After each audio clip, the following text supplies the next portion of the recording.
So hi guys, I'm doing something completely different. I've never done this before.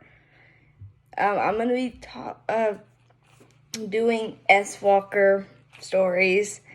I love watching videos about them. I like reading about them. So today we're gonna be looking at an article where people have encountered them, and I'll be reading from this article. I'll link it down below if you want to go and read for yourself. So let me just figure something out real quick, and then we'll get right into the video.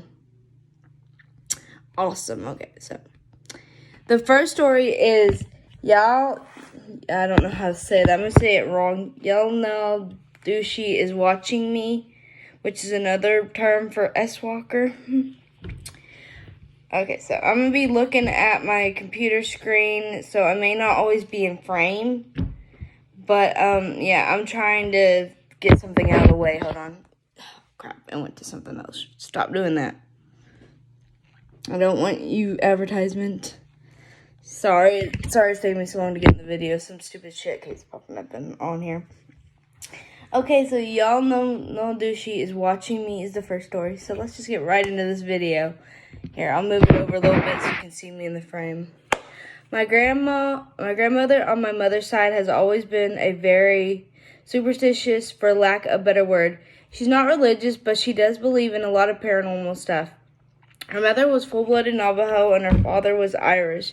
Either way, she'd never been anywhere east of Montana and grew up in Nevada.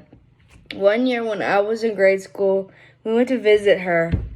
Sorry, notification.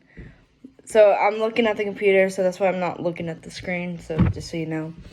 So one year when I was in grade school, we went to visit her. Most of the visit was pretty uneventful. Typical boring old people stuff. Except she always kept her curtains drawn shut and would always peek out the window when someone asked what she was doing. She would simply reply, "Y'all know Douchey is watching me." I'm sorry, I'm butchering that so bad. I'm so sorry.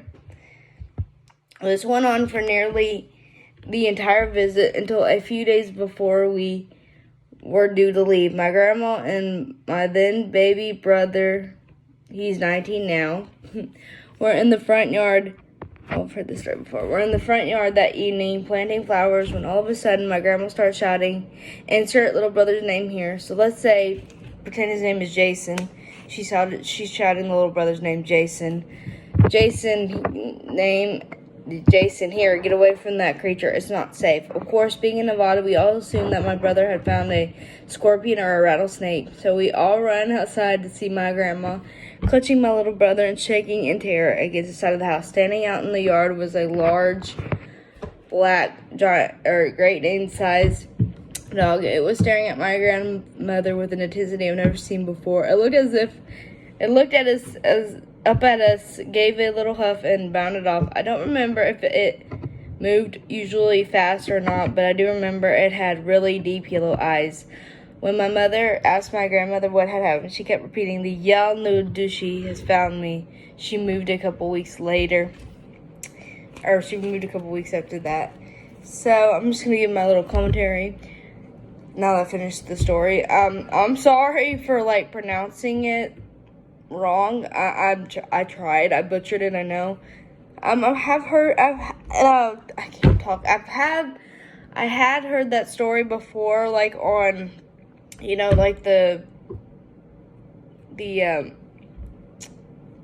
what's it called? Animated scary stories and Unit 522, people like that. I've heard that story before. So that one didn't really scare me like it should have, because I've already heard it so many times. But anyway, let's get to number 2. It says, on the res alone at night. My uncle and cousin saw a large deer on the side of the road. When they got closer, it hopped over a fence like a bipedal man. One time driving back from Gullup, my dad saw an old Navajo woman walking on the side of the road. When he slowed to offer her a ride, she took off into the plains quickly with inhuman speed. It's definitely a skinwalker. When I was a kid, my family was at my aunt's house which is in a rural, secluded area. When we were toyed with by a few entities, they would make animal noises, and when we looked to the direction from which the noises were coming, they would turn a flashlight on and off. The noises would come from all directions in increasingly shorter succession. Usually when I'm there on the reservation visiting alone at night, I will feel the presence of evil and dread. Panic and paranoia will wash over me, and as sudden as it comes, it will leave. So that was the end of that story. So I know what they're talking about. Like, I felt dread before, but I don't know if it was an S-Walker. I accidentally said the name earlier. But I do get what that person is saying, because I think I might have encountered one, which I'm not sure. But I'm pretty sure I did. Like, I heard one screaming off in the distance one time, and it scared the crap out of me. So I didn't want to go outside at night again for a long time after that. So I think that was my little encounter with an S-Walker. Just saying. Okay. But I never actually saw anything, so oh well, it doesn't matter. It moved like a toy rocking horse. That's a funny title for that, but anyway. My uncle is Mexican and Native American. This happened in the Mojave Desert in Southern California. He was driving around with his girlfriend late at night, and they saw something that looked like a huge black dog on the side of the road. He slowed down, and the dog began crossing the road. Instead of walking like a normal dog would, this thing moved like a toy rocking horse. He said it slowed in the middle of the road and stared right at them, and its eyes had a red glow. My uncle is the most badass person I know, and it scared the crap out of him.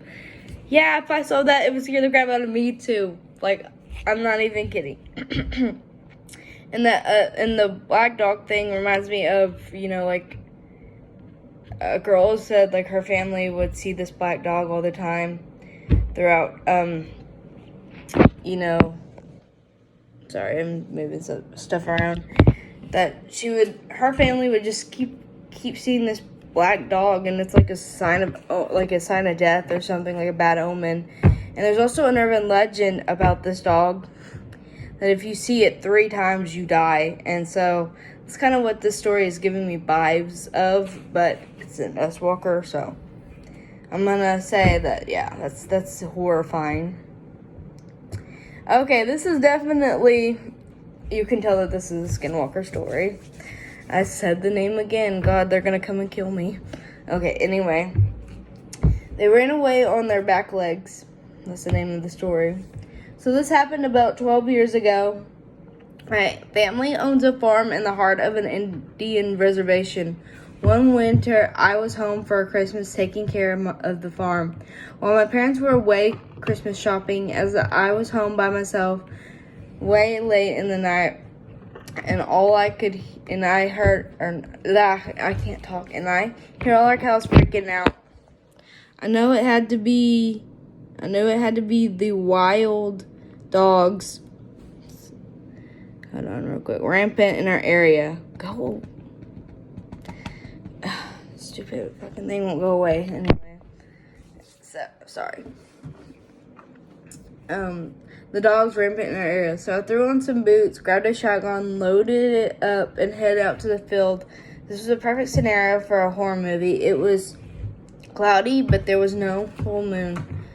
And it was breaking through the clouds just right to light up all the snow. I ran out into the middle of the field, and just in time I could see 2 dogs. They were standing up, facing each other and fighting.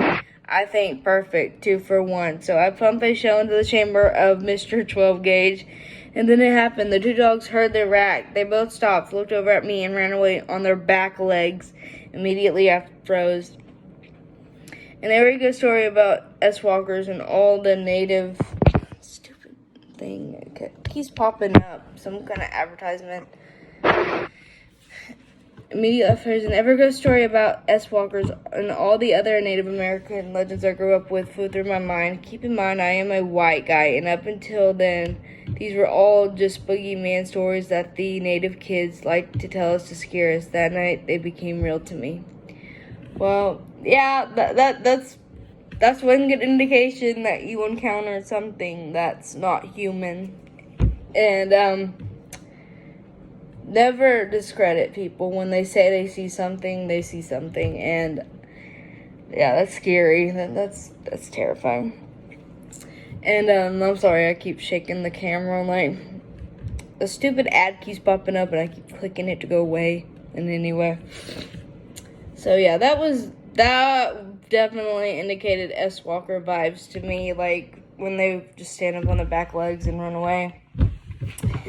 Like normal dogs, they can't stand on their back legs for long. Like if they can, it's very rare. So yeah, that's definitely S-Walker vibes there. It had a dog's body, but with human hands and human feet. Oh god, that's gonna be scary and terrifying. The damn freaking ad. Go away. Go away. No one wants you. Go away. Go away, stupid ad. Maybe it's the S-Walker doing it. Okay, so let's just get into this next story. I was spending a month with my cousin at my grandma's house. It was August and my cousin's ages ranged from 10 to 15. And I was the oldest, being 15. I was staying with a 10, 13, and 14-year-old. We stayed up telling scary stories. Telling scary stories often, but one night a few weeks in, we decided to make a campfire out back. Her grandma's house is in a rural suburb. The neighbors aren't too far when you're driving down the road to her house, but in the backyard is thick forest with man-made paths that pass through it. Each house is on a hill, so only part of the basement was actually underground. That isn't important until later, though. The way they wrote this is weird. So we're towards the east side of her yard in the smallest patch of open land. You can't see the neighboring yards from there, and there was probably 3/4 a mile to each side of us that belonged to my grandma. It was maybe 11 at night, and we were playing truth or dare after telling scary stories. And my 14-year-old cousin dared me and the 13-year-old to go walk through the paths for 10 minutes or so. I said yes right away, as I wasn't easily scared and was rather level-headed, but my younger cousin was a little bit more hesitant. We didn't bring a flashlight because it wasn't pitch dark yet, and we could see enough to not die. We were walking through the paths for about 5 minutes and could barely see the fire through the trees, and we decided to turn. In the middle of the path was a large dog-like creature hunched over with his front hands an inch from the ground. What I remember most was how its eyes were so freaking white. And it was humanoid dog-shaped with a human-like head, but a dog-like body, but human hands and feet. It looked right at us, and I knew I was paralyzed with fear as it dashed away the opposite way from us towards a creek that ran through the yard. Eventually, my cousin and I screamed bloody effing murder. And the other cousins and my grandma ran to us. I don't remember much here because I was really disoriented and I couldn't think properly, but I did wake up in bed, so I assumed that I was brought up to the house. All the kids slept in the basement in a big room with sliding glass doors to the outside, as the room was on the side that wasn't underground. My bed was pressed against a big glass window, and I could see my cousins playing outside down below. The house is in Michigan, so it gets slightly chilly even in the end of August, and there was a slight breeze, so I put on a jacket and ran to join them outside, skipping breakfast, not wanting to miss out on anything fun. When I got down, I could tell they weren't playing, but rather running to get my grandma. Her dogs, both of them, were dead, ripped up.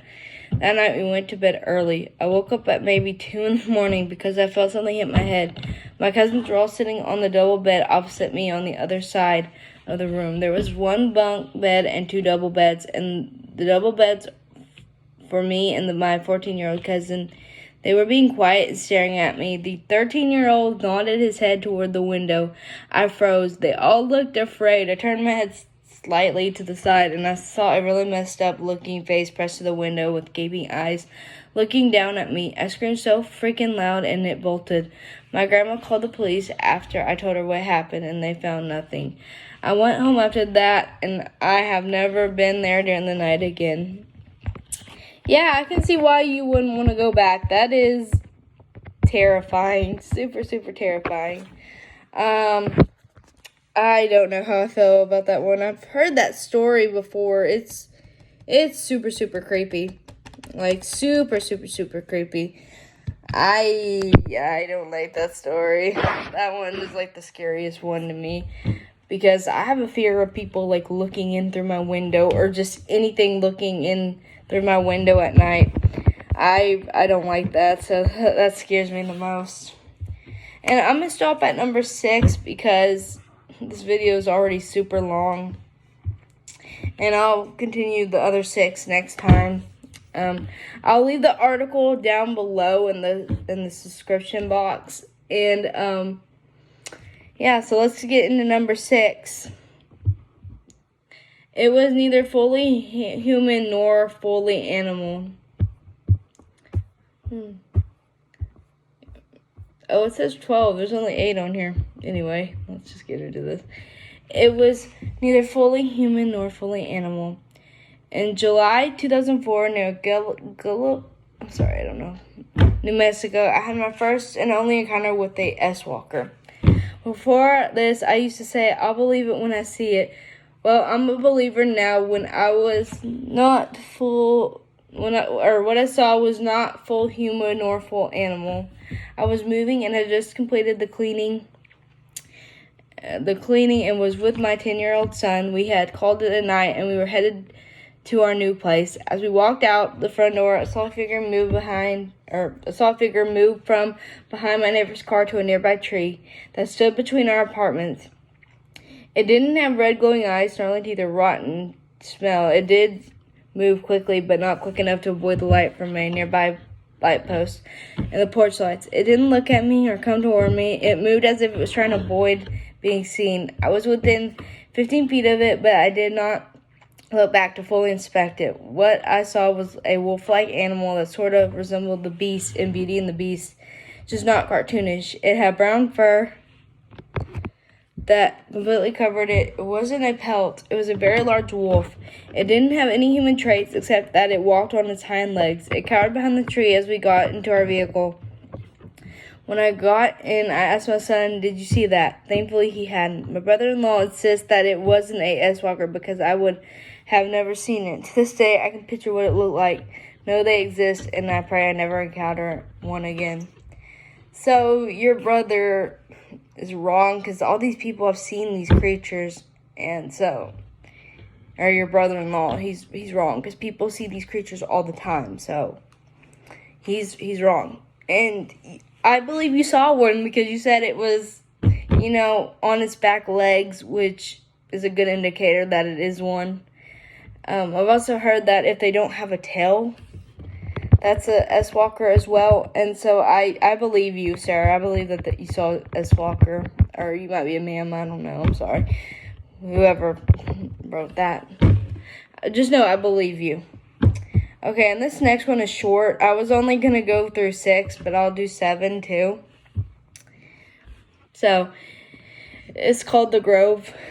I think I've heard the story too. This didn't happen to me, but a very close friend of mine. I've heard a lot about coyotes and skinwalkers and had a weird experience or two with coyotes. Creepiest was waking up to my sleeping bag being surrounded in paw prints without ever hearing them during the night. But never anything paranormal, so to speak.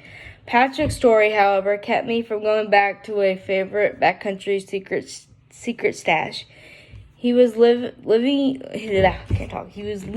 the area one morning and had been camping there a couple of days, and so there was a coyote that always seemed to be close by, like in his peripheral vision, but never overt. He loaded up his truck and started to drive down the washout to the fire road, and at the end of the wash, he could see the coyote following him. When he pulled onto the road, it was running next to him. Now he was freaked out, so he sped up. He said he was going 35 or so, and it was running beside him. Definitely not possible. When he looked back, the coyote was running on 2 legs and was wearing what Patrick said looked like buckskin pants. An instant later, it was a person wearing a coyote fur keeping pace with the truck. When he looked again, it was gone. We never went back to that grove after that. Okay, so I think I heard something similar to that. Maybe not that exact story. But that is terrifying. Again, like, they're super, super fast. And so the fact that it's keeping up with the truck is absolutely terrifying. Yeah, I wouldn't have gone back after that. And the fact that it turned into a person like that is so terrifying. Oh my gosh, that is definitely an S-Walker to me. Yeah, I wouldn't go back to that grove either. So that's where I'm going to stop the video there, like the article. The next one is super, super long, and I don't know where the other ones are because it just stops at 8, and it says there's 12 of them. But 8 is super, super long, so, well, we'll get there. We'll get there soon, I promise, guys. So, yeah, I hope you guys like this video. And I'll link the article down below. So, yeah, well, if it doesn't show the other ones, I'll just read 8 in the next video and link it down below again, because I'm looking at the article right now and it only shows 8 of them, so I guess they lied. They lied to us. There's only 8. There's not 12. But anyway, I'm going to go, guys. This video is super, super long. I hope you enjoyed it. Bye, guys.